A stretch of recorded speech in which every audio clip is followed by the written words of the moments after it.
Opa, boa noite você que está com a gente aí, começando o nosso Conversa Aberta.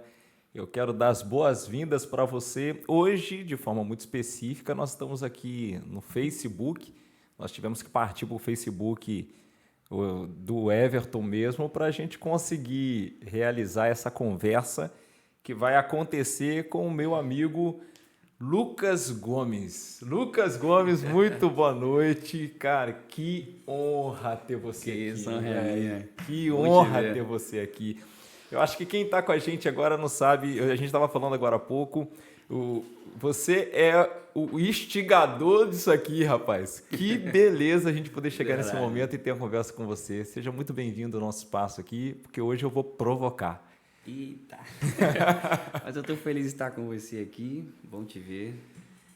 E é isso aí. Pô, que bom, que bom. É bom a gente poder estar junto. Eu tô percebendo que você está sorrindo diferente de um período para cá. O que aconteceu na sua vida? Deus é bom, né? Deus é bom. E com você, Deus foi bom, rapaz. Muito. É. Orei muito, né? Orou muito? Orei. Bastante mesmo? 4 anos subindo um monte. Eu lembro que você falava que realmente você estava fazendo muito esforço, né? Muita renúncia. É. E aí chegou nesse ponto. Quem é que está com você então, Lucas? Fala o nome dela. Beatriz Magalhães. Rapaz. Deus foi bom, não foi, mano? Deus foi muito bom. Deus foi bom demais. Com o Lucas. Eu orei Você muito, não orou tanto. Eu não sei se ela orou tanto. Ela orei muito. Ela não parece ter orado muito. Rapaz, você é uma Aí já benção. não tem nada a ver, né? Não, aí deixa por conta dela. Depois ela vai entendendo sobre esse processo de oração. Aqui, que bom que você está aqui com a gente hoje. E aí, gostou do estúdio? O que você achou aqui do Tente Comunicação? Muito top. Bacana, né? Gostei muito. Deixa eu aproveitar até dizer uma coisa aqui para o pessoal que está acompanhando a gente. O Tente Comunicação, pessoal, é uma oportunidade para você estar no espaço. Às vezes é difícil a gente ter aquisição de material, equipamento e tudo mais. Você pode entrar em contato com o pessoal do Tente Comunicação. Eu acredito que agora está aí na telinha o QR Code. Entra em contato, vê aí você que tem um projeto, você que quer fazer algum tipo de trabalho de podcast, dá uma olhadinha, faz contato com eles. A galera aqui é de Deus, gente. Pessoal fantástico. E vai poder te dar maior força e com certeza vai andar com o seu projeto também. Então, vou voltar a repetir. Vem conhecer o Tente Comunicação. Marca, bate um papo, vem aqui, conhece o ambiente. É agradável, né? Muito. O Bruno é gente boa demais, né? Bruno, Ezequias, a galera boa demais. Obrigado, Bruno. Muito obrigado aqui. Hoje a gente está no maior esforço aqui e à disposição para poder resolver. Nós íamos fazer a nossa transmissão no YouTube, mas acabou que agarrou lá no YouTube na hora de fazer a transmissão. Os outros encontros nós vamos fazer no YouTube. Olha só, como você está chegando, você vai ser o primeiro a receber um presente. Pode ser? Aí sim. Falar para você, cara. Eu acho que tem a ver com você e com a sua missão, tá bom? A gente tem um patrocinador que é o pessoal da Singular aí, e é lá da nossa área mesmo ali, da área do Jardim Esperança, da Grande Jardim Esperança, a nossa galera aqui. E eles prepararam uma arte muito legal aqui de um produto para você. Eu queria que você... Que legal. E você que está com a gente aí, ó, singular.i.crist, tá bom? Singular.i.crist. Aí sim. Aí, coloca aí à disposição da galera pra galera ver. Top. Olha que caneca Demais. maneira, velho.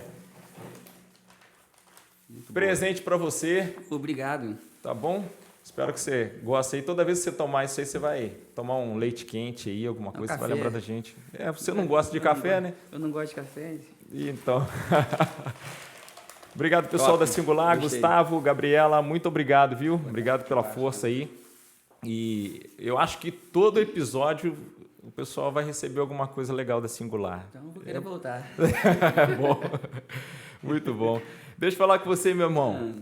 E aí, vamos começar a nossa conversa querendo saber o seguinte. Eu fiz uma provocação agora ali, né, a respeito da Digníssima e tudo mais, da questão da oração. Só que você esperou um período, mano. Esperei. Tá? Você esperou um período, você não foi ansioso não, rapaz. Esperei 4 anos. 4 anos? 4 anos. Que massa, hein? 4 anos. E aí, como é que tá o coração hoje, assim? Pelo teu Instagram, deu para perceber que você chonou. Chorou. Não tem como não dela Ela consegue, não vou fazer essa pergunta não, para não comprometer. Porque eu ia perguntar como é que fica. Você tem uma outra paixão, que é o Botafogo. Só atrai. Mas Rapaz, que tá trazendo o quê, né? tá perdendo agora, inclusive, né, gente? Tá perdendo? Tá perdendo agora? Mesmo, Tá perdendo? Tá perdendo. O Vasco ganhou ontem, antes de ontem, o Vasco Ele ganhou. é um pouco flamenguista e ela meio que azara também. Que maneiro, hein? Eu casei com uma flamenguista também. E não é um clima muito saudável em alguns Mas a momentos. Bia não liga muito pra futebol, né? Então vai ser fácil trazê-la pro Botafogo. Aí é tranquilão. Pentecostal, nascido no fogo, né? A Bia é de lá mesmo? A Bia Sim, de Cabo Frio. é de Cabo Frio também? Jardim Caiçara. Que bacana. Eclésia. É da Eclésia? Da Eclésia. Pô, show de bola. Eclésia. É bom. É bom uma companhia agradável assim, né? Sim. Poxa, que legal. Eu tô feliz, viu, Bia? Feliz. Eu fico feliz, porque é amigo também, então é bacana quando a gente vê isso acontecer, né? Depois a gente vai contando um pouco da história de como que foi acontecendo tudo isso. Meu amigo, deixa eu falar com você. Vamos conversar um pouquinho sobre a sua conversão, rapaz. Você começa a sua vida cristã, você hoje é pastor e você é conferencista. Eu quero chegar nesse ponto do conferencista, porque eu acho que é uma temática um pouco diferente dessa temática que a gente trata de um pastor de uma igreja local. Tá? E aí eu falei com você que eu vou te fazer umas provocações, mas eu vou mesmo, né? Mas como é que começa essa história aqui? Para poder chegar a ser pastor, você vem de um lar cristão? Sim. Ou você teve uma experiência com Cristo em qual momento da sua vida? Aí? Eu vim de um lar cristão, né? Eu nasci e cresci na Assembleia de Deus. Fui criado por vovó. E eu comecei o meu ministério da pregação com 11 para 12 anos. E no início era meio que forçado. Forçado que você fala o quê? Porque, tipo assim, se eu quisesse brincar de bola na rua, tinha que gravar um texto e ler na consagração que vovó dirigia. Tinha que decorar o texto. Tinha que decorar e falar. Então, se eu quisesse brincar, eu queria brincar, então eu gravava o texto e aí ela dirigia a consagração e me dava a oportunidade de recitar o texto. E aí foi só evoluindo.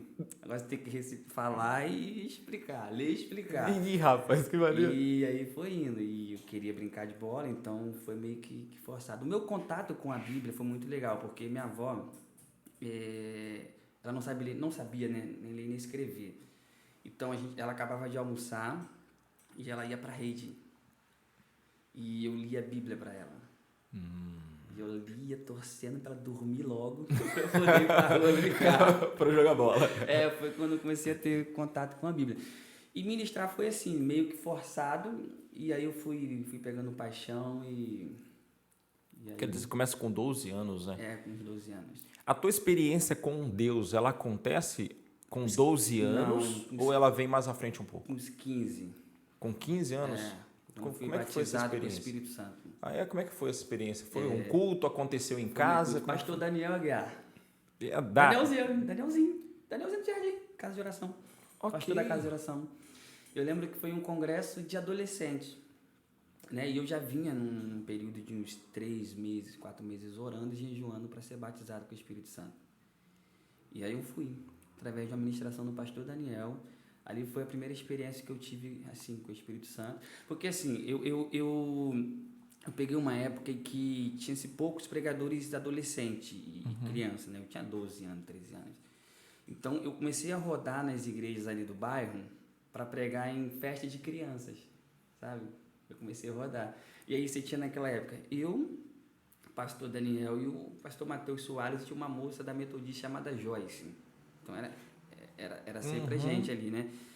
Só que uma experiência mesmo com o Espírito Santo eu fui ter com 15 anos, quando fui batizado, e depois em madrugada eu orando, tive uma experiência com o Espírito Santo, e aí eu entendia que era aquilo mesmo, e eu nasci para o ministério. Você acredita que é possível experiências bem reais nessa fase da infância, assim? Acredito.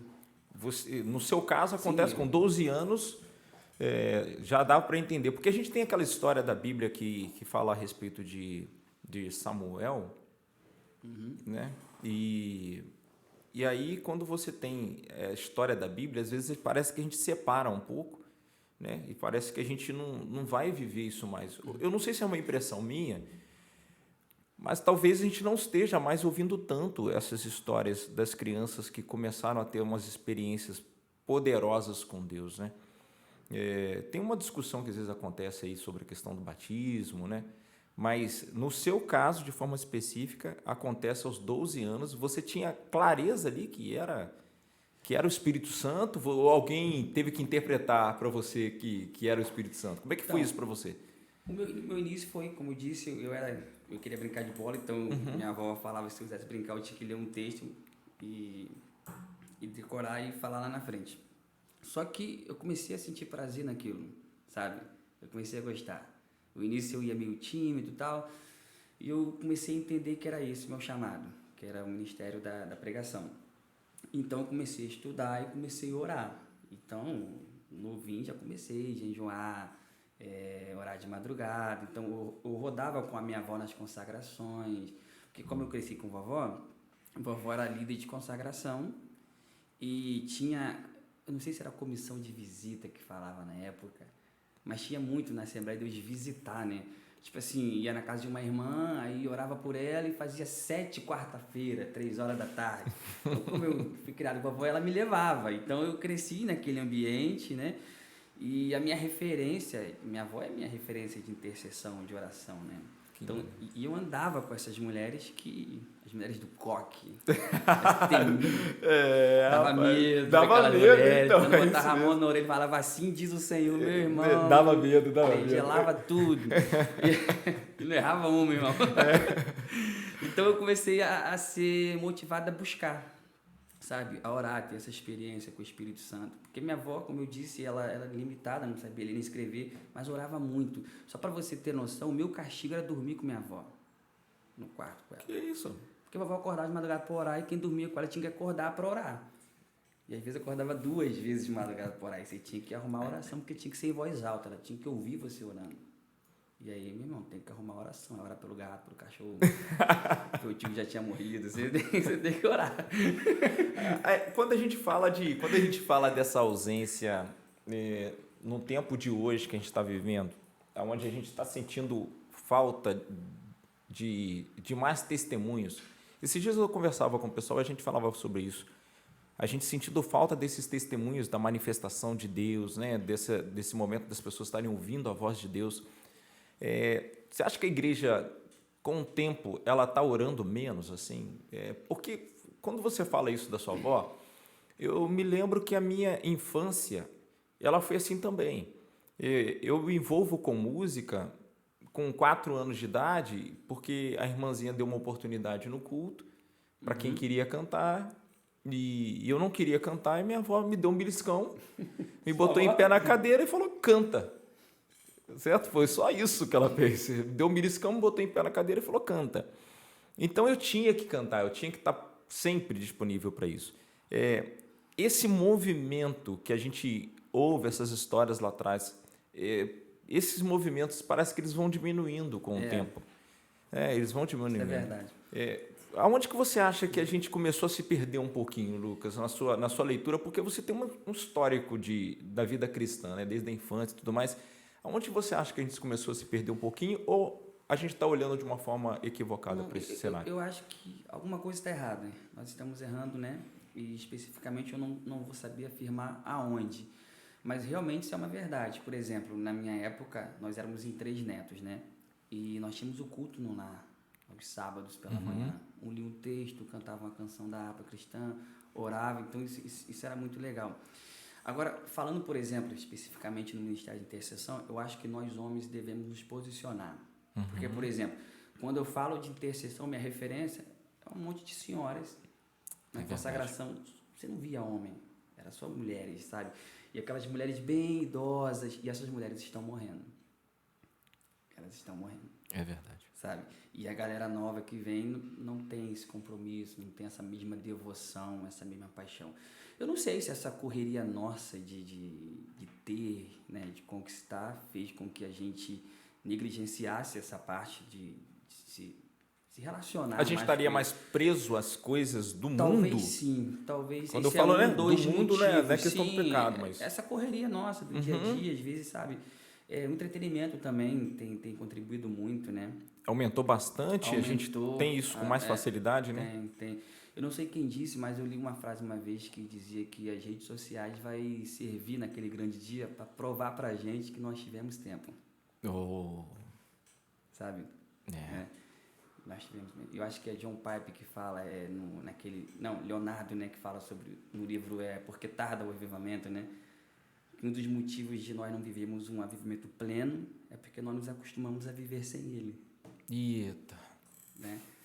é duro, hein? É duro, é uma paulada, mas é uma verdade. É duro, sim. Eu até quando você está falando que a gente lembrava das irmãs, né?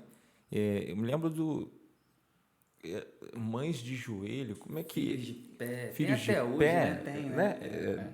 Déboras. Déboras. Nós temos na nossa igreja de Déboras. Tem. Até hoje, Déboras, Débora, Gente, e a gente parece que sempre ouviu nessa direção mesmo, das irmãs, né? Nós Porque... terceirizou isso para as mulheres. Irmãs. É verdade. É verdade. E isso aí, quando você faz um alerta aí, a gente pode aproveitar esse bate-papo também e fazer um alerta aos homens, porque tem a questão do sacerdócio ali também, isso, né? E quanto que isso é importante nesse tempo. Mas eu ia com a minha avó para os cultos, minha avó arrastava, né? Tava com essa... Qual igreja na época? Você nasceu eu nasci no lar evangélico também e lá no interior de Talva. Você acredita que Talva tem interior? Terra boa. Família de papai de Talva. Talva tem interior, Aonde? São Fidélis tem interior, Mas onde é o interior de Talva? Surubi, já ouviu falar? Não. Você não conhece... vou falar, Não, você já foi para Portugal e não foi a Surubi. Eu não entendo você. Não, mas eu rodei bastante, Talva. São já Caetano, aí você tem ali São Pedro Paraíso. São Pedro Paraíso. Aquela região São Pedro ali. Paraíso, isso aí. São Meu Pedro pai jogou Paraíso. muita Aí bola você lá. tem por lá onde você vira um posto ali, que Talva é pequena, né? Isso, que vai para Bom Jesus. Monte Alegre. Isso, Monte tem Alegre. essa área toda lá, é isso mesmo. Já fui muito Você em Talva. passou ali? Já fui muito em Que Talva. maneiro, rapaz. Família de Tá vendo? papai é de Talva. Que massa. Família de papai é de Talva. Que beleza. Então você é da terrinha quase. Vou lá direto. E Talva é um lugar bom. Quem não foi ainda, eu quero aproveitar e dizer uma boa indicação. tá indicado aí. Acabou a festa do Talva. Quibe, mas vale a pena ir a Talva, né? Nesse processo seu, que a gente estava falando do seu encontro com essa experiência com o Espírito Santo, que você foi batizado pelo Espírito Santo, você começa a ter uma experiência nova. É nessa hora que você começa a separar um pouquinho, fazer pelo que a sua avó determina, sim. E isso começa a ficar espontâneo. Sim, é nesse momento. Foi quando a chave virou, e aí não era mais uma obrigação, mas virou uma paixão. Eu amava isso, sabe? E eu venho de uma família de pastores, né? Então, desde novo eu já sabia isso que eu quero para minha vida, sabe? Nós tínhamos lá os congressos, né? Que a Assembleia faz muita festividade, festa de adolescente, sim. Festa de criança, de jovem, de irmã, novo convertido, ovelha perdida. Então é festa o ano todo. E os pastores que vinham pregar ficavam na casa da minha avó, que meu tio era o pastor da igreja, pastor Henrique. Ok. Pastor Henrique, ele era o pastor da igreja.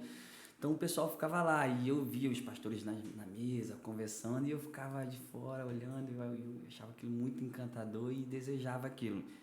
E aí se tornou uma paixão, uma devoção, comecei a orar e comecei a receber convite para pregar. E já com meus 16, 17, já comecei a ir para a capital, em algumas festividades com a minha avó, eu não podia viajar sozinho.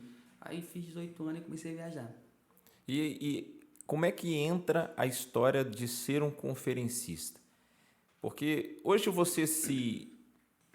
vou usar... A gente está muito aberto aqui, então eu posso perguntar com você e depois você ajeita a frase se ela estiver um pouco fora. Mas hoje você se intitula um conferencista? Não? Porque você é chamado como um conferencista, você tem um ministério itinerante. Como é que está essa questão das conferências? Porque você... Um bom tempo da minha vida, sim. Ok.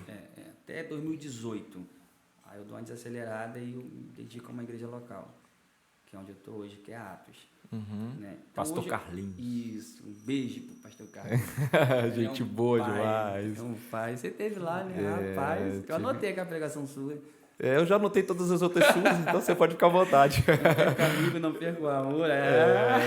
Depois que você falou aquilo, por isso que eu fiquei tranquilo. Você falou assim, não, eu anotei tudo, vou usar, pode? Eu falei assim, eu já anotei todas as outras. Eu falei pros caras, eu falei pro menino que tá do meu lado, Dudu, o reativo aí, Dudu, é pecado se eu pregar essa mensagem dele? Aí ele, rapaz, não sei não. Eu falei, vou confirmar, vou falar com ele, então ele autorizou, então não é pecado. Se autorizou, então se você em algum lugar ouviu falar que eu preguei sobre isso, você autorizou. Tá bom, eu já preguei com outras que você já pregou também, então tá tudo... E aí, voltando, aí eu me dedico mais a uma igreja local, mas até 2018 eu viajava bastante, foi quando eu fui para fora do estado, para fora do país. Hoje eu fico mais na região, né? A gente tem algumas alianças com alguns pastores, e aí é 5, 6 agenda no mês. Esse mês passado eu preguei bastante, até falei com a Bia, né, Bia? Estou me sentindo pregador esse mês, porque eu tive bastante convite. Agora esse mês já estou tranquilo de compromisso. Mas esse ministério, para você está focado no ministério, você acredita... Na igreja local hoje. Hoje meu coração está numa igreja local, sim. Queima pela igreja local. Naquela época era viajar, meu sonho era conhecer tudo. Isso levou você aonde você foi? Você foi a Portugal mesmo, eu brinquei agora. Sim, eu já fui em Portugal. Você foi a Portugal. Fui em 12 países. Como é que foi essa experiência de você sair e poder pregar... Cara, isso foi, assim... Em outro país, assim... Deus é incrível, cara. Eu lembro que eu estava em casa em 2016 e meu irmão de Macaé me ligou. Lino, lembro até os nomes dele. Ele falou assim, Lucas, a gente queria que você ministrasse aqui na nossa festividade de jovens, Assembleia de Deus de Madureira em Macaé. Só que tem um problema, a gente não tem condições de dar nem a gasolina. Você topa vir? Eu falei, claro que eu topo, cara. Aí fui. Aí cheguei lá, né, porque eu tinha um material, eu tinha um DVD, né? Eu tinha um DVD de pregação, eu estava lá fora. E aí tinha um amigo cantando, que hoje é meu amigo, até então não era, né? Que é o Marquinhos Roberto. E aí acabou o culto, eu tô lá fora, ele veio, me deu um abraço, cara, que bom te conhecer, que palavra top e tal. Mano, você me passa o seu telefone, que eu vou te indicar numas agendas. Eu passei meu telefone. Aí uns 3 dias depois ele mandou um zap, tu tem passaporte? Eu falei assim, não. Ele, não, agiliza o passaporte aí que eu vou te indicar. Tipo assim, isso foi eu acho que em fevereiro.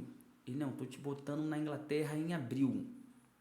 Uma coisa assim, tô fechando com os caras aqui e tiro o seu passaporte. Falei, tá, mas aquele táxi não... Mais uma promessa? Aí, beleza. Aí, no outro mês, ele, tá certo, os caras vão mandar a passagem aérea. Tirou o passaporte. Eu, não, tô resolvendo.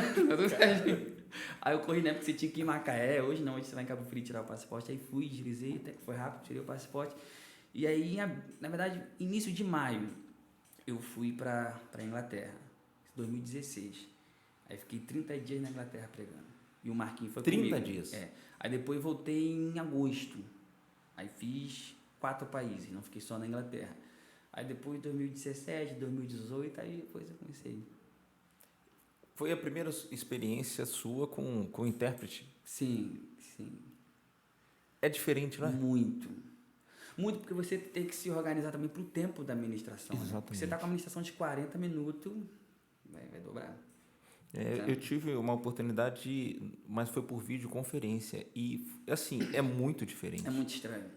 E, assim, eu peguei, por exemplo, na Inglaterra, eu peguei uma moça que ela nasceu na Inglaterra. Então, algumas palavras que falavam em português, ela não entendia.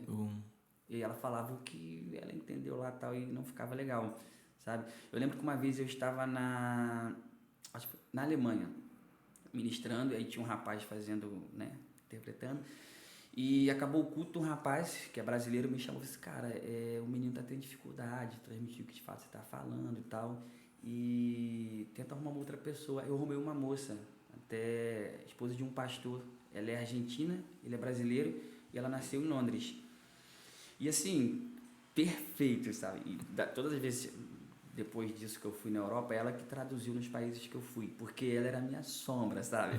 Tipo, se eu gritava, ela gritava. Se eu falava língua estranha, ela falava. Ela vivia intensamente aquilo ali, aí, pô, muito maneiro. Aí foi top a Hannah. Muito bom. Legal. O período que você foi, a Europa já deveria estar nessa fase de transição aí, onde ela vai esfriando um pouco, né, com a questão do evangelho. O Robson, um amigo, chegou a falar comigo sobre a ida à Irlanda, e foi quando eu me assustei, um período que ele falou assim, rapaz, vamos à Irlanda e tal, seria importante, porque as igrejas estão bem reduzidas, estão de portas fechadas. Você já vai pregar nesse período? Sim.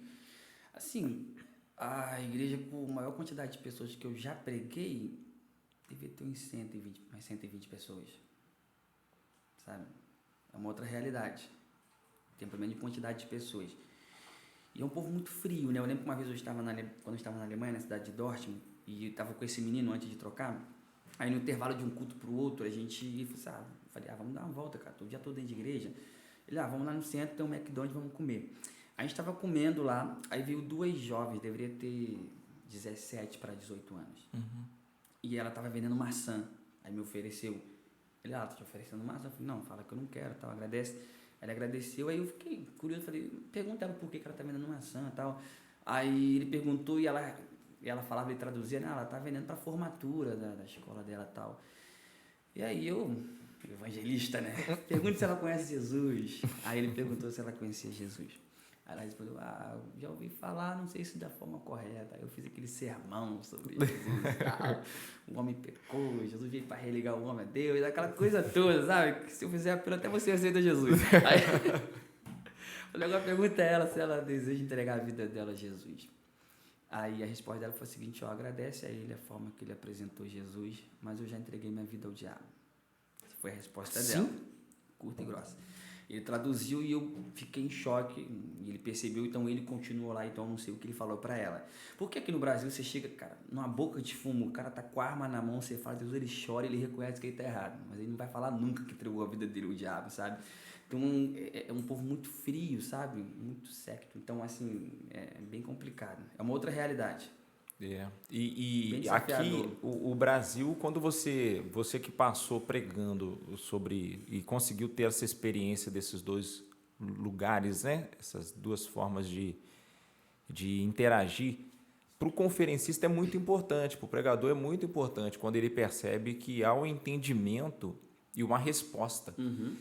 Mas e quando você começa a fazer esse processo, por exemplo, dentro da Europa, onde você vai pregando e você sente essa frieza aí? Como é que se organiza assim? A primeira coisa que eu não sabia, e aí faltando uns 3, 4 dias para eu ir, um amigo que sempre ia à Europa, ele falou assim, cara, você vai estranhar no início, porque você está indo para outro país, está desafiando os demônios de lá e tal, então você vai ter uma resistência, espiritualmente falando, então se consagra e tal. E assim que eu cheguei, em 2016 na Inglaterra, eu estava com o Marquinhos, né? E eu lembro que eu estava no banheiro tomando banho, e aí a banheira, né? Lá tem banheira, tem a cortina e tal. Eu tô tomando banho, quando eu abri, tinha um demônio em pé. E eu não estava acostumado, eu não tenho acesso ao mundo espiritual, mas eu vi e tal. Me arrepiei todo e tal, não sei o que. Aí fui, quando eu cheguei no quarto, o Marquinhos tava com os olhos regalados. Mano, tá um demônio aqui e tal. E aí foi quando a gente entendeu isso, e a gente começou a orar, intensificar a nossa busca, começamos a jejuar. E aí, conversando com alguns pastores lá, eles falaram que é normal, sabe? Então, você tem uma resistência espiritual. Então, é um lugar muito pesado, sabe? Espiritualmente falando. E aí, como você conta da jovem que fala isso com a maior naturalidade, né? Isso acaba trazendo também. Agora, o Brasil, a gente acaba tendo, quando prega, a gente tem um auditório que ele é mais, não é emotivo, né? Mas ele interage melhor. Né? Sim. E não é só por causa do idioma, não, é por causa do estilo do brasileiro, sim, né? Sim. E isso, às vezes, você acredita que, na sua leitura, você acredita que isso, às vezes, engana também, assim, aquele que está pregando, porque o brasileiro, ele tem muito de emocionalidade, né? Ele é muito fervoroso. E isso, às vezes, deixa um pouco mais confuso essa questão. Porque tem a questão do emocionalismo. Exatamente. Também, né, você falou, quando você vai para a Europa parece que é mais... choque de realidade. E é mais didática também. A gente está falando da questão do espírito territorial, beleza, mas a questão da didática parece que exige um pouco, né, dessa questão da frase também. E aí, fala aí, você ia falar alguma coisa? Não, por exemplo, o primeiro país que eu fui foi a Inglaterra, né, e eu acho que todo pregador já leu Heróis da Fé, né? Heróis da Fé. George Winterfield, de John Wesley. Capa marrom. Cara, e eu fui pregar numa cidade chamada Swindon, né? Foi a cidade que John Wesley amaldiçoou, né? cidade que criava porcos e não recebeu a mensagem dele, ele amaldiçoou a cidade e tal. E aí, tipo, quando eu tava indo pra lá, eu falei, caramba, eu tô indo pra uma cidade que eu já li e tal. E é, tipo, 30 minutos de Oxford, onde ele nasceu, onde ele pregou. Eu fui na casa dele, foi uma experiência bem legal. E ao mesmo tempo, confronta, né? Uhum. Você pega, por exemplo, o movimento metodista, né? Que começou com o George Interfield, depois veio o John Wesley e tal, que na verdade os caras não tinham intenção de institucionalizar. A igreja era a igreja anglicana, eles eram anglicanos, né? E começou um movimento de avivamento, né? Aí o George Interfield, na cidade de Brighton, se não me engano, Bristol, ele começa a pregar e a história vai dizer que ele pregava domingo de manhã no inverno, que a Europa que é muito frio, e tinha assim 10 mil pessoas, 15 mil pessoas para ouvir o cara em cima de um caixote, a voz dele podia se ouvir não sei quantos km.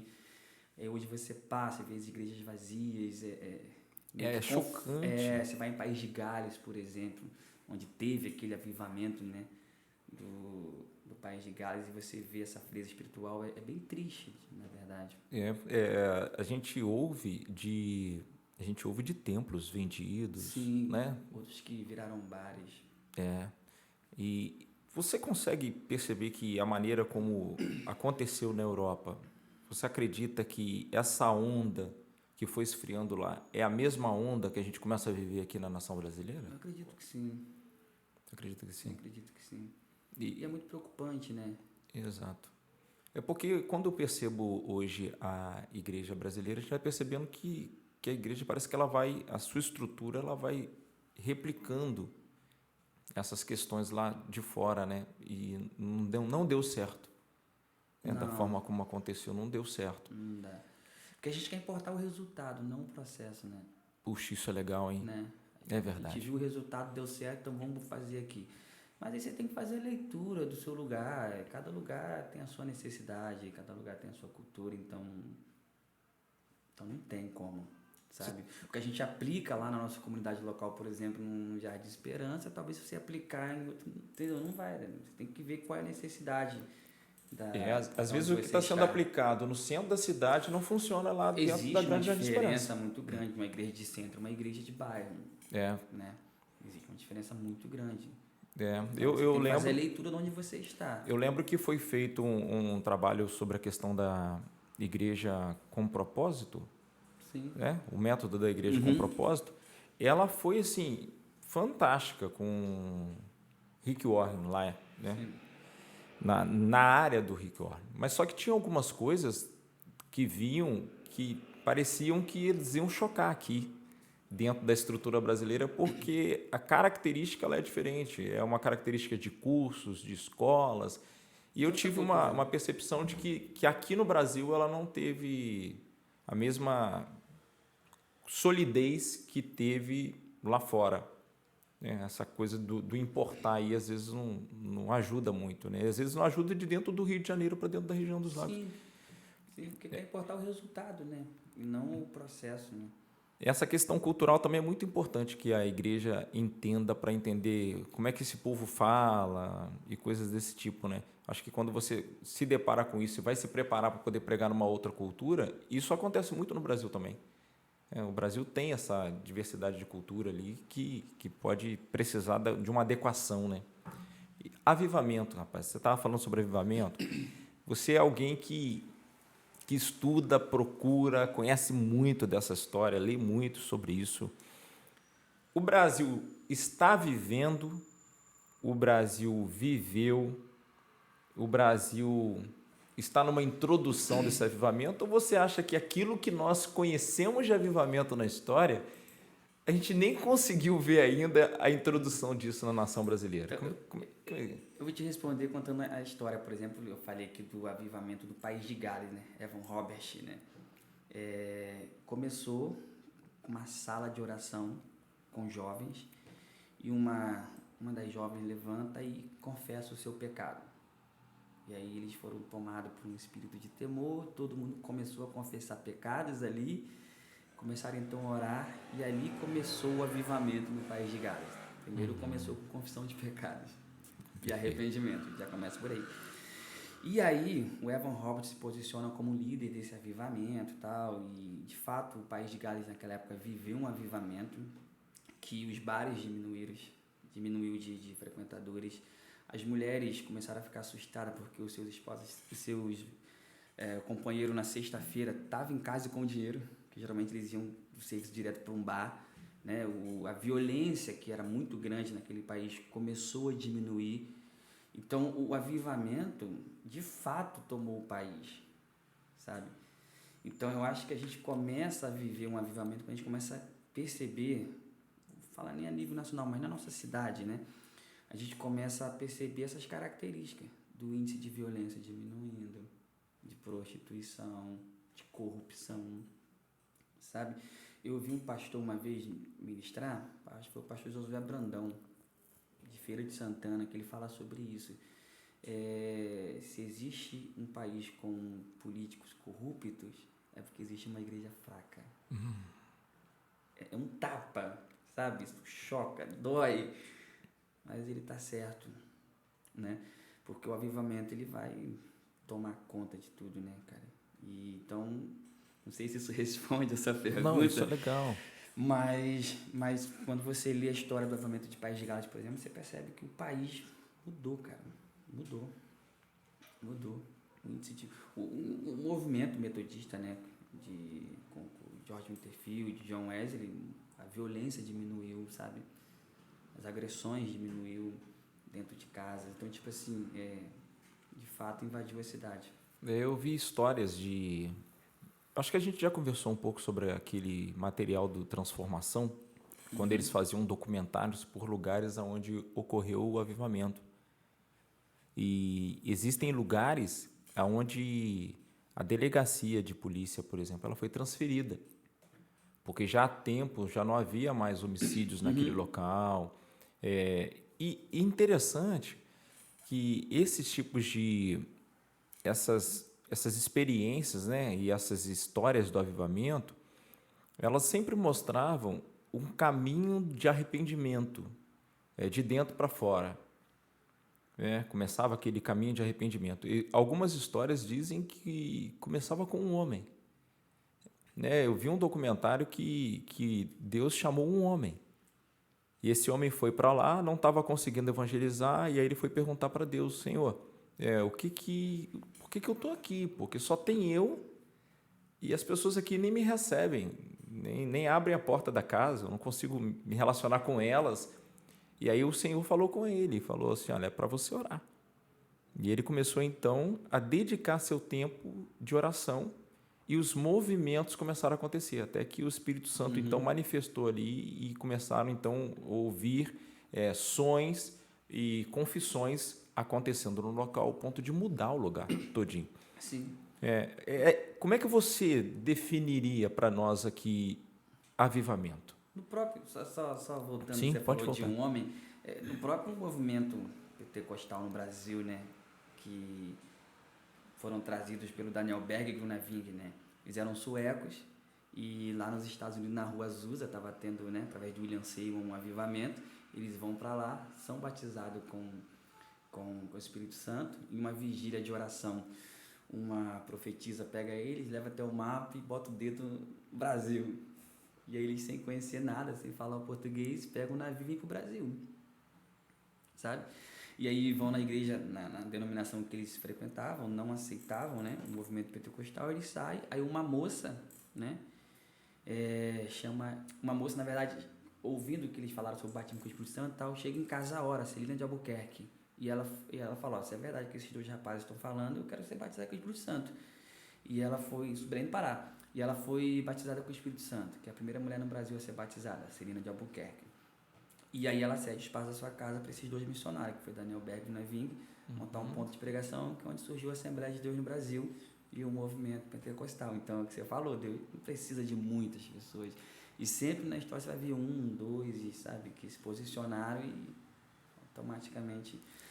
Mas a história também mostra isso, né? Mas também, a gente também tem que ver qual é a nossa concepção de avivamento, né? Porque às vezes a gente pensa uma cidade, às vezes uma comunidade local está vivendo um avivamento. É verdade. Sabe? Onde famílias estão sendo transformadas, sabe? Onde caráteres estão sendo mudados. Então, às vezes, uma comunidade local está vivendo um avivamento. E você acredita nele restrito? Se começa a acontecer numa comunidade local, a sua leitura, Tá, isso... eu entendi tá, que você entendeu? quer... É como uma onda? Eu entendi o que você quer dizer. Então, eu acredito que pode sim uma comunidade local estar vivendo um avivamento, mas aí você tem que saber lidar com esse avivamento, né? Porque se você olhar a história dos avivamentos, eu acho que o maior erro dos caras foram tentar institucionalizar. E é verdade. Winterfield não quis montar a igreja metodista. John Wesley não quis, eles eram anglicanos. Era um movimento de avivamento, sabe? E aí vão tentando institucionalizar. Você lembra do Pensacola? Pensacola viveu um avivamento, sabe? Mas institucionalizou, aí, entendeu? Então, eu acho que tem que saber lidar com isso. Assim. Mas uma vez acontecendo dentro, quando você está falando de uma comunidade, está falando de uma igreja local, por exemplo. Sim. Né? Ela pode começar dentro de uma igreja local e alcançar todo o bairro. E alcançar um bairro. Né? Mas ela precisa começar. Na verdade, ela precisa começar na essência dessa igreja local. Sim, sim. Né? Onde se reúne.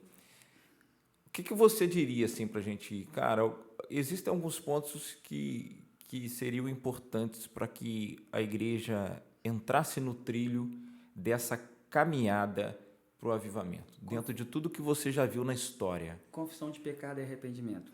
Confissão de pecado. Que é o que começa em País de Gales, foi assim que começa o avivamento, com confissões de pecado e arrependimento. Acontecendo dentro da igreja. A E igreja de hoje confessa poucos pecados aí? É. Parece que é estranho, né? Mas a conversa é aberta, né? É um desafio, sabe? É um desafio para a igreja. É um desafio. E envolve também vários fatores. Talvez não confia na liderança, outros porque realmente não querem mesmo confessar. Eu acho que o caminho é o discipulado, né? É o discipulado. Eu costumo dizer que o discipulado... o Jonas Madureira fala isso no seu livro, né? O custo do discipulado. Que o discipulado é o método que Jesus usou. Então, uma igreja que não caminha na visão do discipulado... ela está olhando para Jesus dizendo, eu achei um novo método de fazer dar certo. Não preciso do método que você usou. Então, mas o caminho ainda é o discipulado. E uma das características do discipulado é a confissão de pecado. Sabe? Você olha para o seu discipulador e você confessa seu pecado, 6 horas, se arrepende. E você vai, sabe? Então, eu acredito muito no poder do discipulado, na mesa, sabe? E aí você vai pegando confiança e você vai confessando, você vai pedindo orientações. A gente tem mais desculpas hoje, né? Uma justificativa, né? Que é bom, desculpa, né? Porque Satanás me atrapalhou, né? Satanás... Porque conforta, né? Nada conforta mais do que você achar um culpado por seus fracassos. Essa ideia de transferir as responsabilidades, que a gente já faz no dia a dia. A gente aprendeu desde cedo a fazer isso. No relacionamento com Deus a gente faz também. Adão fez isso, não é? É verdade. Não, é muito característico, é verdade. Adão fez isso. É verdade. Como é que você definiria confissão? Cara, então, quando você entende essa visão do discipulado, porque o que é o discipulado? É você reproduzir uma cópia sua. Né? E aí tem que ficar claro o seguinte, se você não tem uma vida de devoção, de oração, de fervor, não discipula, a gente não quer 2 de você. Você já é o suficiente. Né? Vou sair discipulando. Não, peraí, sabe? Se você não tem essas características, sabe? Então, discipula, você já é o suficiente, sabe? A mesa ela é curadora, cara. Eu acredito muito no poder da mesa. Porque hoje, uma dos empecilhos que as pessoas colocam é porque falam, mas eu não confio. Mas eu vou expor a minha casa, minha intimidade para o pastor, não sei se eu confio. Mas a mesa faz você construir essa confiança, sabe? Você entender que ele é o seu sacerdote, ele é o seu discipulador, e aí você... Porque, tipo assim, a gente tem aquela coisa, tipo assim, mas eu pequei, eu dobrei meu joelho, confessei, Deus me perdoa? Sim. Mas quando eu confesso, não só oro e confesso a Deus, mas eu confesso a você...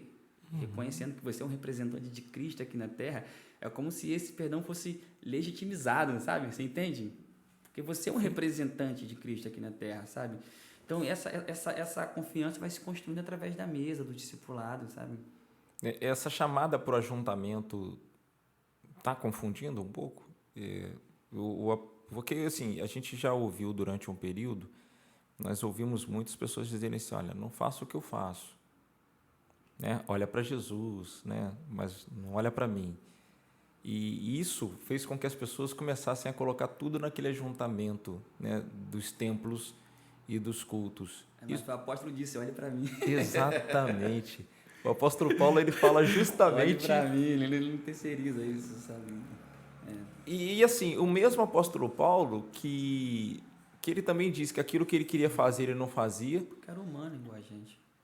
E por que não esse olha para mim? Tá na hora, talvez, da gente ter a coragem de dizer assim, olha para mim. Acho que Paulo não estava chamando ninguém para poder pecar, fazer aquilo, mas ele sabia que quando dava errado, ele se voltava para o Senhor, né? E a coisa acontecia, se arrependia e tal. Algumas coisas talvez precisam mudar. Quando a gente está falando de discipulado aqui, a gente está falando de gente andando com gente, vida na vida. Isso é um desafio, né? A gente mudar essa chave, né? Porque eu vou falar, por exemplo, eu vim de uma geração que era muito... Eu ficava por vovó, né? Então era uma época muito, muito rigorosa, né?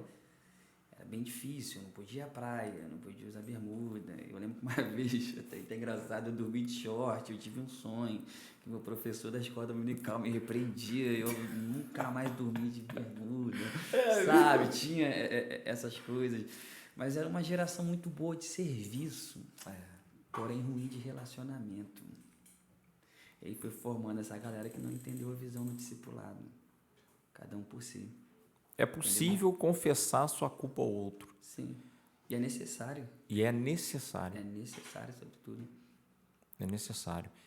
A falta de confiança, então, estaria muito mais relacionada aí a essa ausência da mesa, de repente. Isso é um processo, não é da noite para o dia que Você acha que a gente consegue reverter essa questão? Porque a gente parece que está cada vez mais envolvido com... Eu espero que sim. Ô Lucas, eu estava esperando uma mudança, uma guinada na igreja brasileira após a pandemia. Eu também. Eu acho que não mudou tanto. Eu também. Eu achava até que nossos templos iriam lotar e a galera ia vir com sede, sabe? Mas... Não ficou esquisito, assim? E fala-se muito sobre a terceira onda, né? Não sei qual é a sua visão sobre isso, né? Que essa geração é a geração da terceira onda e tal. E uma das suas características é a grande quantidade de envios de missionário, né? E, de fato, assim, dá uma esperança que você tem uma galera se voltando muito a isso, né? Essa nova geração tem essa característica, né?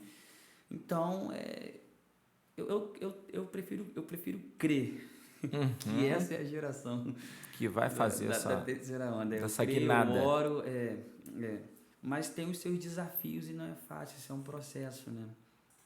Não é fácil. Como é que você lida hoje como um pregador, vendo uma geração que está chegando agora aí, e que parece que o vocabulário tá mudando? Eu vou falar de vocabulário. Como é que é pregar para uma geração? Porque tá estranho essa questão do português também, do nosso vocabulário. Né? Você fala uma coisa...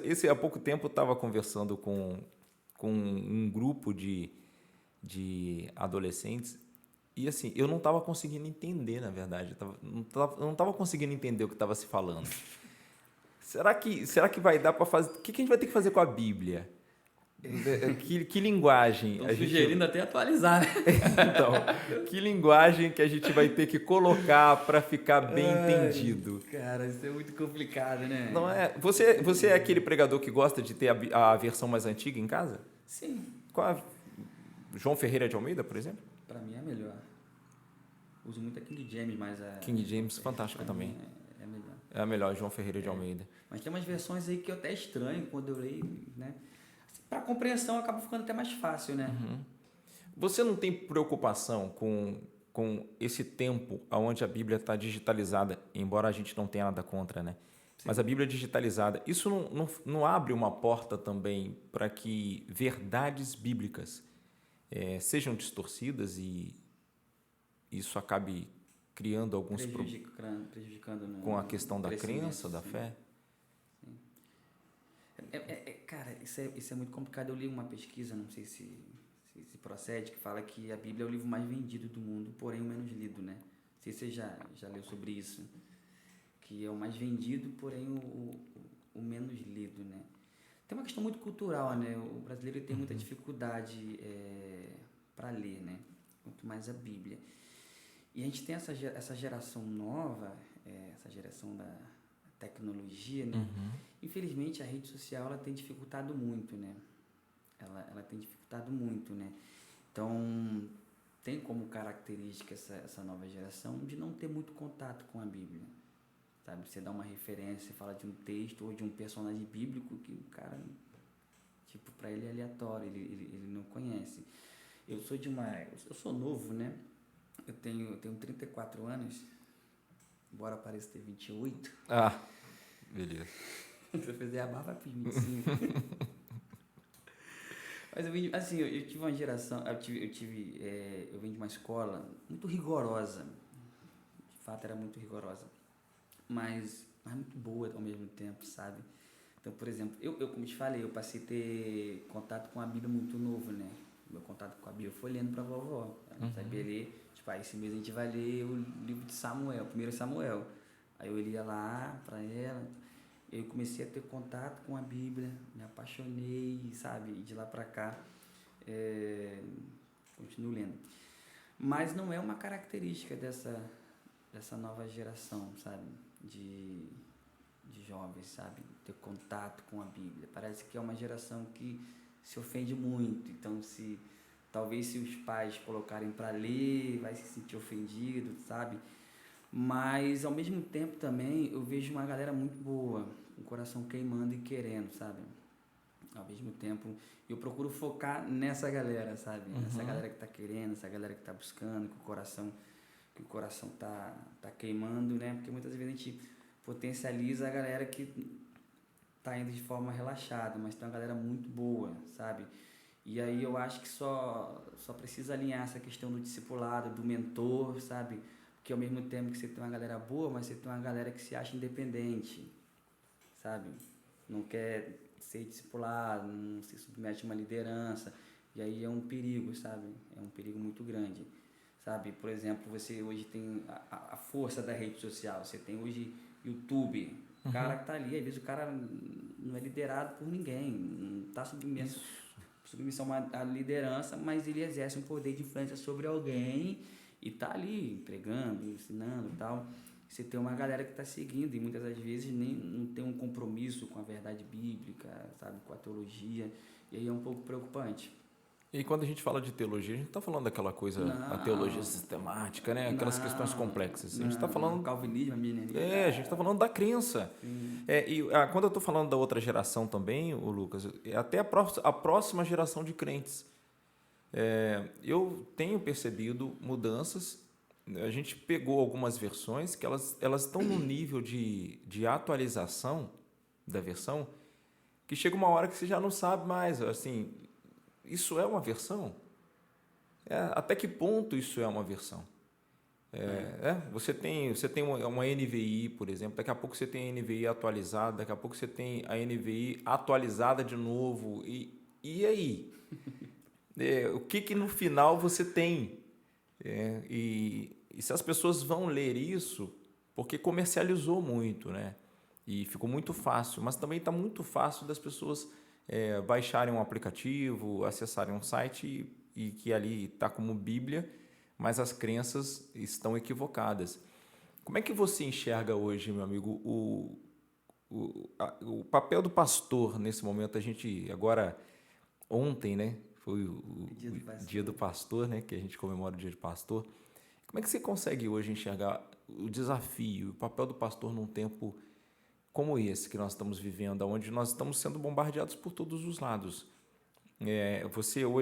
Você prega num culto de domingo, mas a pessoa saiu do culto em menos de uma hora. Ela já está envolvida com muitos outros conteúdos e que às vezes estão destruindo a crença que você acabou de apresentar ali.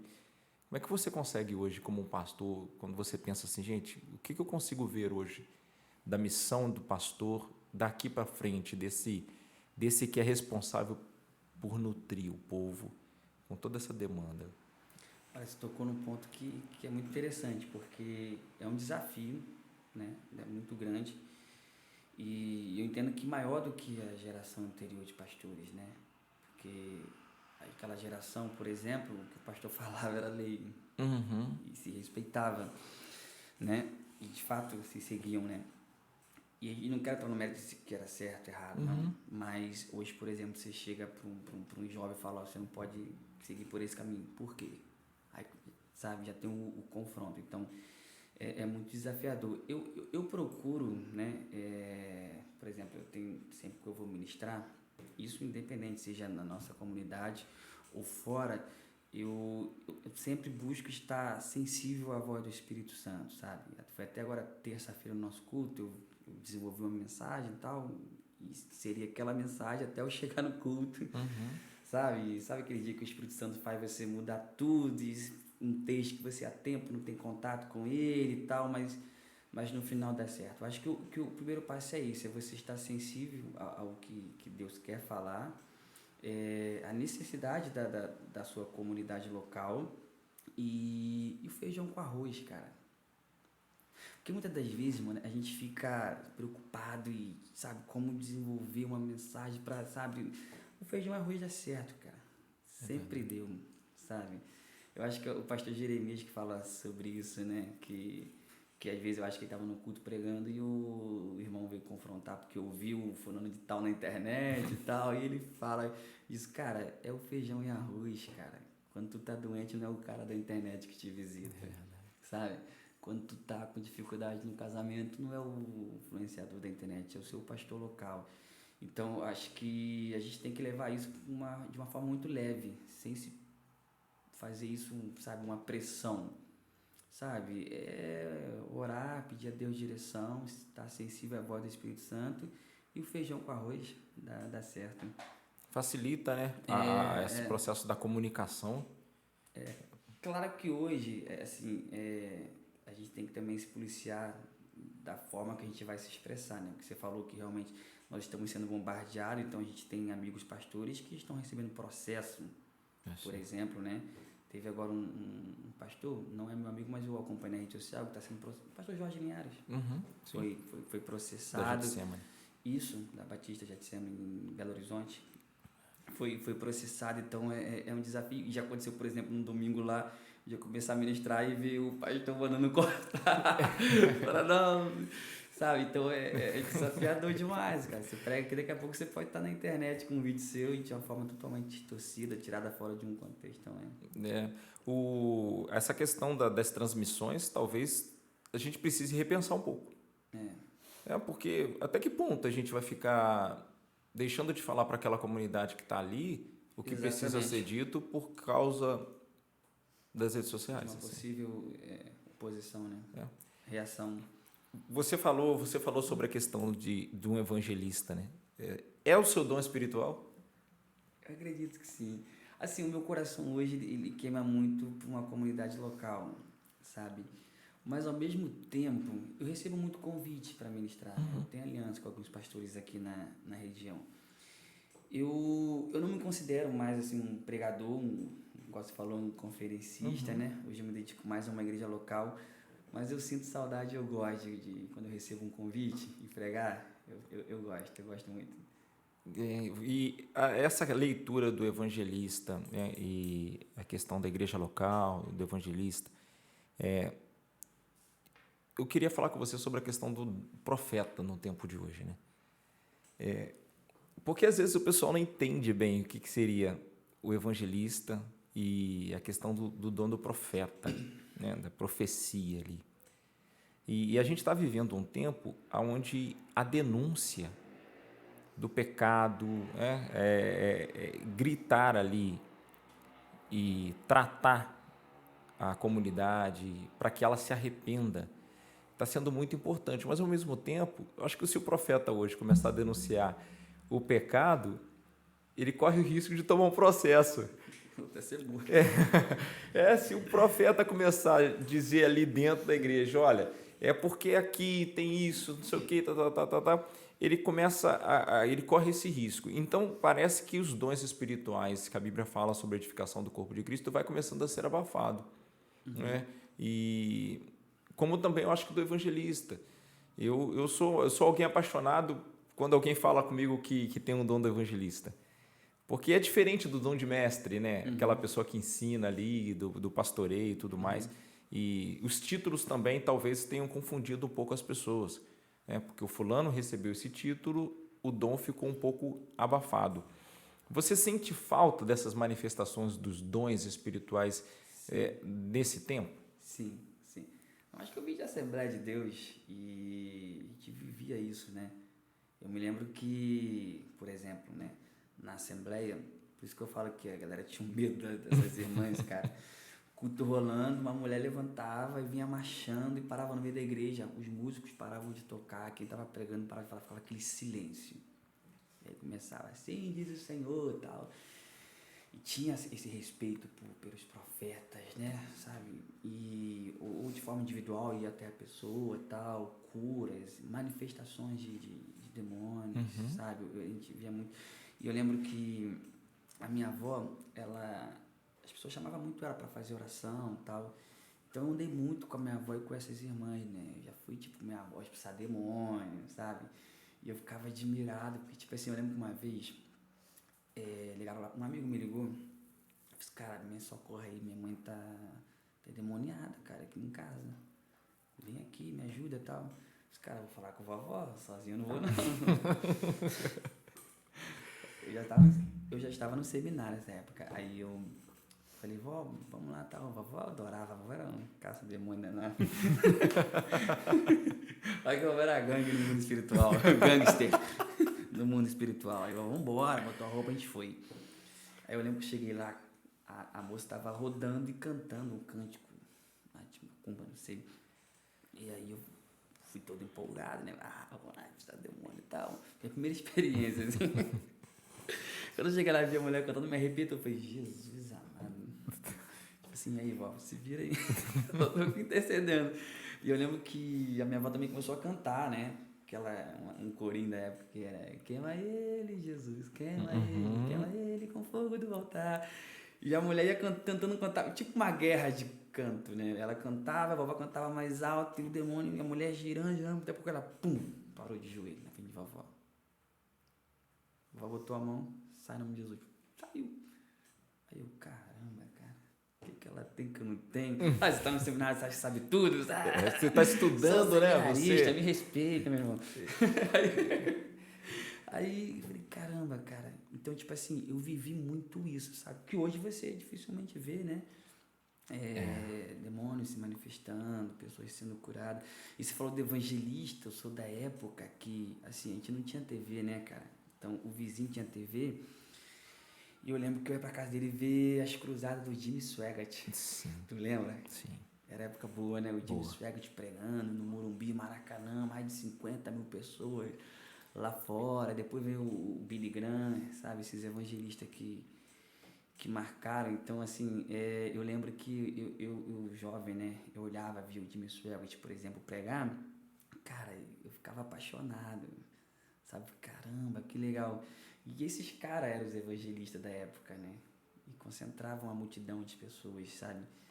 Mas eram homens cheios do Espírito Santo de Deus. Você tinha a Kathleen Kuhlman. Cara, a Kathleen Kuhlman, você bota hoje na internet, por exemplo, um vídeo da Kathleen Kuhlman falando sobre o Espírito Santo, você chora. Eu me lembro de uma mensagem dela, tem até no YouTube essa mensagem, que ela falando sobre o Espírito Santo e ela começa a chorar, sabe? Ela era muito apaixonada pelo Espírito Santo. E ela fala assim, se um dia eu perceber que o Espírito Santo não está mais comigo, eu paro de fazer o que eu faço. Porque não tem mais sentido eu subir no púlpito e fazer o que eu faço se eu perceber que o Espírito Santo não está mais comigo. Porque nesse momento eu entendi que eu sou a pessoa comum com os outros. Então, tipo assim, o que faz eu ser o que sou é o Espírito Santo. Sem ele eu sou uma pessoa comum. Eu, em Arraial do Cabo, eu participei de uma situação que aconteceu falando de possessões demoníacas, né? Eu tinha um medo danado. Eu participei lá de uma situação e eu me lembro que nessa vez foram 2 horas e pouca, sabe? Numa guerra. E aí, quando terminou aquela situação, eu fui para casa depois do culto, era um domingo à noite. Na segunda-feira eu acordei com muita dor no peito. E aí fiquei pensando sobre aquilo, mas assim, você fica numa reflexão, né? Ah, não, isso aqui deve ter sido retaliação, é resultado de ontem e tal. E aí fui ao médico e aí tomei uma injeção lá, poder controlar a questão da dor e resolveu. Só que depois eu fui para casa e fui pensar a respeito disso. E eu aprendi uma coisa naquele dia ali, que agora a gente está falando assim, sobre essa questão, por que se manifestava, né? Por que a coisa era tão mais presente ali. Você falou da sua avó, quando ela coloca a mão e falou assim, em nome de Jesus, sai. E aí eu me lembrei, fui orar para poder tentar entender isso, e eu me lembro que o Espírito Santo de Deus falou no meu coração que eu levei muito tempo naquele dia, foram 2 horas e pouca, porque eu estava dedicando força, eu estava buscando uma técnica, entendeu? Eu estava buscando trazer informações que eu já tinha escutado as pessoas dizerem e tudo mais, para aquele ambiente, e isso não ia resolver a questão. Então, a gente só conseguiu avançar com a situação quando de verdade a gente entendeu que a gente estava totalmente dependente do Espírito Santo de Deus, né, e da atuação do poder do nome de Jesus. E o Espírito Santo falou comigo assim, Everton, é o nome de Jesus. Exatamente. É o nome de Jesus. Você estava falando dos pregadores, pega qualquer mensagem de Billy Graham. É simples. Teologicamente é muito simples. É simples demais. Jimmy Swaggart, é simples. E elas sempre vão em torno da cruz. Exatamente. E de um tempo para cá começou a ficar um pouco preocupante. A gente que está pregando, né, e quer compartilhar o evangelho, eu não sei se as misturas... Uma vez eu ouvi um pregador dizer assim, olha, foi muito bom, e eu não tenho nada contra, eu vou aproveitar e dizer isso aqui, não tenho nada contra com o estudo das ciências, mas ele falou assim, o Everton, foi muito bom para mim eu ter estudado a psicanálise, porque com a psicanálise, quando eu estou pregando, eu consigo estudar o auditório e saber para onde eu conduzo a mensagem. Eu conduzo, eu faço análise. Não é? Aí é preocupante. E isso, essa mistura, essas ideias todas, talvez isso esteja deixando ficar da forma que está. Onde, se você não vai pregar sobre a cruz, se você não vai ter essa reunião de oração, se você não vai ter confissão de pecados, será que vai ter essas manifestações? Por isso que eu falo que o feijão e arroz dá certo, né? E é eficaz, porque a gente, muitas das vezes, a gente quer teologizar tudo, né? E eu lembro que um dos maiores desafios que eu tinha quando eu recebia muito convite, eu peguei uma época, todo fim de semana eu estava viajando para pregar. E aí a gente tem 2 desafios. O primeiro é que a gente quer ir ministrar numa igreja e voltar. A gente quer causar uma boa impressão, então tem que ser aquela mensagem. Que tal o problema? Aquela mensagem, quem já pregou ela 1000 vezes, nada contra. Mas é de segurança e tal. E o automático, sabe? Porque a gente aprende com o tempo como fazer. Você foi de louvor durante muitos anos, você sabe a canção que você vai cantar e vai fluir. Você sabe qual a frase falar na ministração que vai fluir. Você sabe qual mensagem, você chega aí, que o rapaz aí falou, você faz uma análise da igreja que você está, na igreja que é mais pentecostal, então essa é a mensagem, essa vai, vou soltar, é certo, ela vai fluir. E aí você sai da dependência, você não está mais sensível à voz do Espírito Santo, você está no automático, você não tem a preocupação de orar e ser conduzido pelo Espírito Santo para que a necessidade daquela comunidade ali local seja atendida. Você vai no automático, você aprendeu a fazer, entendeu? Então isso é muito desafiador e quando eu viajava muito, era uma das coisas que eu me policiava para não entrar, que é no automático e nessa de querer impressionar com uma mensagem muito top para poder voltar. E realmente às vezes a mensagem era top, mas o feijão e arroz dá certo. Assim, Jesus era simples, né? E esses homens, cara, eu falo muito da Assembleia de Deus porque eu cresci na Assembleia de Deus E você tem, a CPAD lançou um livro na época do centenário da Assembleia, dos 100 homens que marcaram a Assembleia de Deus. A gente está falando de uns caras que chegaram numa cidade que não tinha nada, daqui a pouco estava com 10 mil membros na cidade.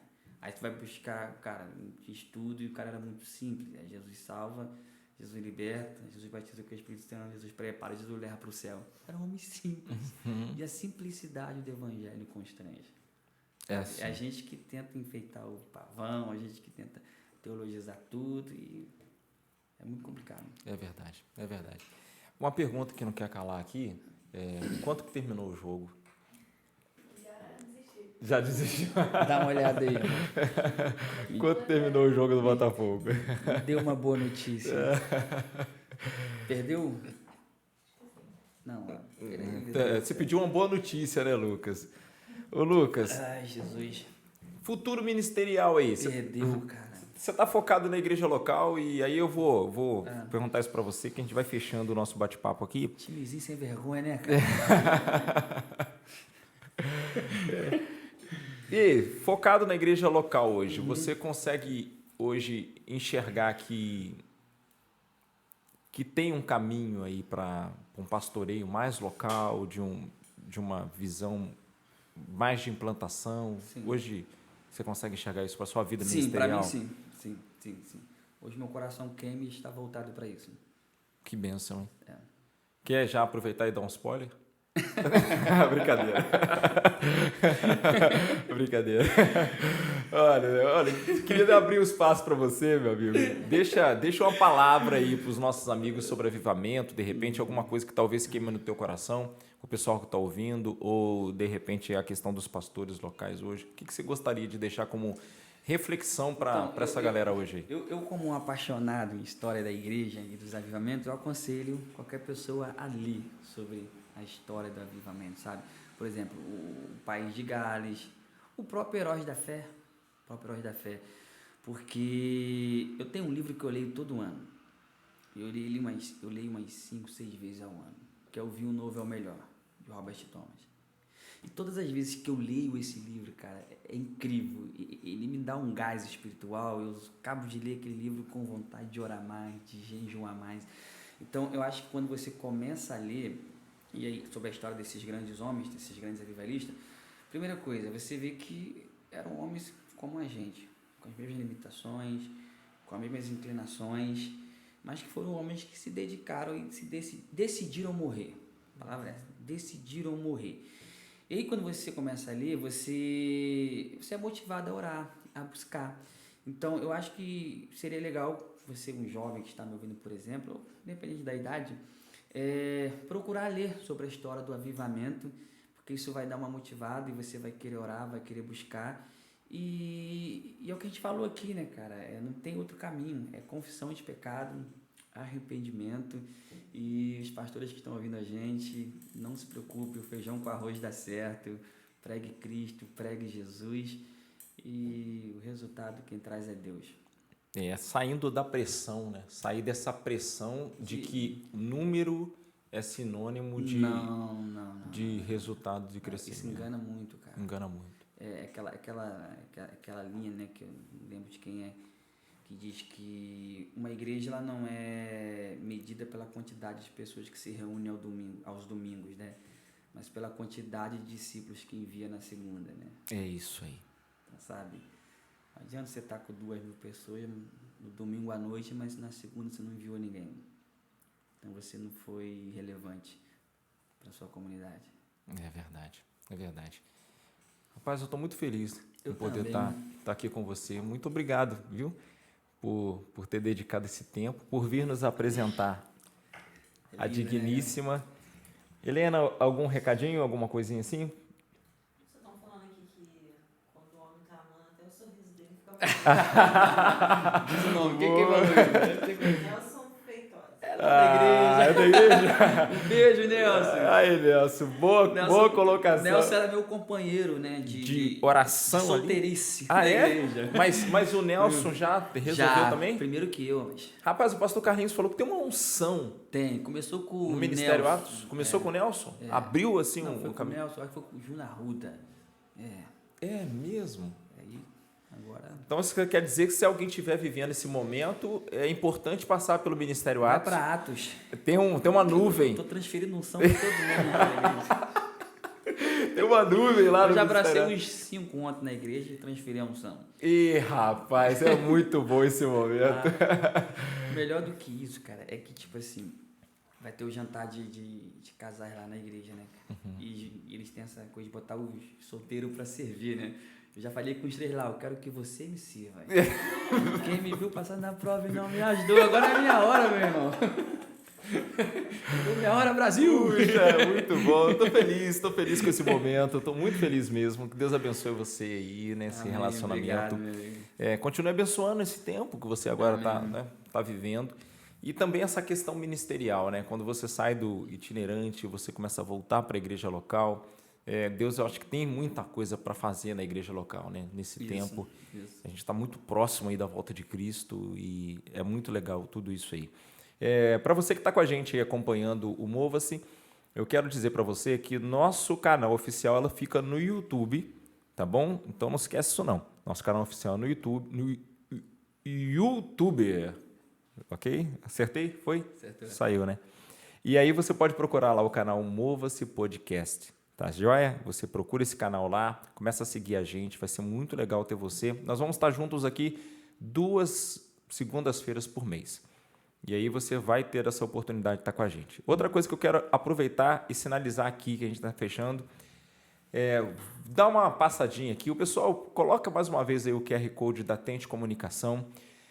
Você deve ter um projeto. Eu conheço pessoas que têm projeto, gostariam de vir para a mesa, poder conversar, interagir, bater papo, falar de avivamento, falar de igreja local, falar de testemunho, crescimento, tanta coisa bacana que eu sei que a gente tem e a gente pode conversar.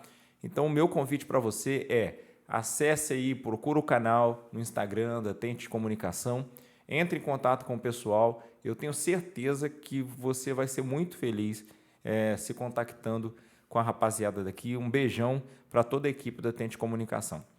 Outra coisa que eu queria dizer para você é o seguinte, você que está com a gente aí, a Associação Missão Mexa-se, ela é a responsável por tudo que a gente está trabalhando aqui.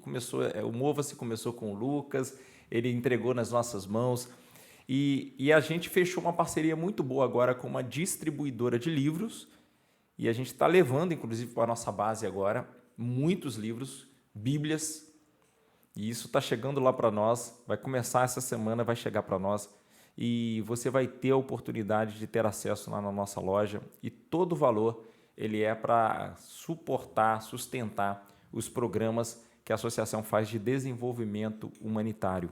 Então, a loja da associação vai cuidar disso. Os livros, eu estou hoje aqui com o livro do Anderson de Almeida, a Bíblia versus a Igreja Católica, tem um outro aqui que é Gotas de Entendimento. Então, você que gosta de ler, eu vou fazer o seguinte, eu vou te presentear hoje aqui, aí depois você fala com o autor, tá bom? Tá. Eu vou presentear você hoje aqui com a Bíblia versus a Igreja Católica do Anderson de Almeida. Tem mais lá, lê, depois você manda uma mensagem para o autor, Show. tá bom? Faz a leitura, presente da nossa loja, Obrigado. Mexa-se, Já tá quero joia? voltar aqui já, em caneca, livro. Rapaz, você Nossa, saiu fica bom, no lucro, hein? É. Eu vou até dizer para os outros assim que a gente não tem certeza que todos os episódios vai ter, não. Mas pelo menos o episódio de hoje, aí, Top, de lançamento, top. tá aí, Obrigado. tá bom? Faça a boa leitura aí. O Obrigado. Anderson é um bom escritor também, vai com certeza abençoar. Aí você pode ficar atento, procura no Facebook, procura também no Instagram, a loja tá por lá e eu tenho certeza que vai abençoar muito a sua vida. Mais uma vez, muito obrigado, viu? Eu que agradeço. Tamo junto. Obrigado. É bom. Tamo junto. Agora você não vai ter muito tempo para mim, porque alguém ganhou o seu coração, mas a gente entende. Bruno, o pessoal daqui da Tente Comunicação, a rapaziada que está com a gente aqui, o Wellington, o Maico, Helena. Gente, muito obrigado. Obrigado, pessoal da Associação Missão Mexa, a galera da missão que está com a gente, caminhando com a gente, galera das igrejas aí. Obrigado. Só está começando um projeto e a gente quer crescer junto com você, tá bom? Deus abençoe e fique na paz aí.